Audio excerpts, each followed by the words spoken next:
Hello. এই এই এই এই এই এই কি হলো? এটা ছোট সাধু, এটা পিচ্চি সাধু নাকি? এটা হচ্ছে যদু সাধু।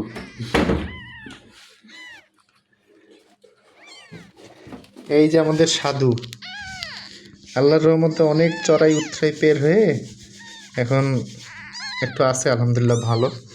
আশা করি হবে, শরীরটাও শুকায় গেছে। ওর কত 97 আসছিল না, 97 টেম্পারেচার আসছিল। এর মধ্যে সে প্রেগনেন্ট ছিল, বাচ্চাগুলো হইল, এখন সে আছে আলহামদুলিল্লাহ ভালো। আর এই বাচ্চাগুলা পেটের মধ্যে ছিল, এই যে দেখেন ওদের একটু পটিতে সমস্যা।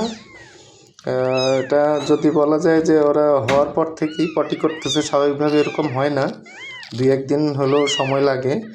তো একটু ইনফেকশন ছিল সাধুর সহ বাচ্চাদেরও। 2টা বাচ্চা মারা গেছে না আপু? 2টা বাচ্চা মারা গেছে, এখন আলহামদুলিল্লাহ এরা ভালো আছে। এই যে এদের ফিটনেস। এই কোথায় যাও সাধু? এই এই এই এই যে ওদের ফিটনেস আল্লাহর মতো ভালো আছে। এরাও হাইপোথার্মিয়াতে চলে গেছিলো। হ্যাঁ, তো এখন আর কি এই যে একটু হট ওয়াটার ব্যাগের উপরে এভাবে থাকে তারা। সাধু কোথায় যাও? ওকে কোলে নিয়ে নে। এই যে এই আপু, হ্যাঁ এই আপু অনেক কষ্ট করতেছে আসলে। হ্যাঁ, এই যে এদেরকে এখন সাধুর ব্রেস্ট ফিডিং অফ আছে, কারণ ওর অনেক সমস্যা আর কি। তো এদেরকে ধরে ধরে খাওয়ানো রীতিমতো অনেক ঝুঁকি ঝামেলা। সাধু তুমি দেখি আরেকবার তোমাকে,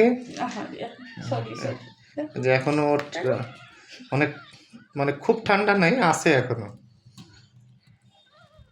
দেখি এই যে এই মুখটাতে কফ কি পরিমাণে ছিল নাকে মুখে, হ্যাঁ এখন অনেকটাই পরিষ্কার, এই যে অল্প একটু আছে আসলে।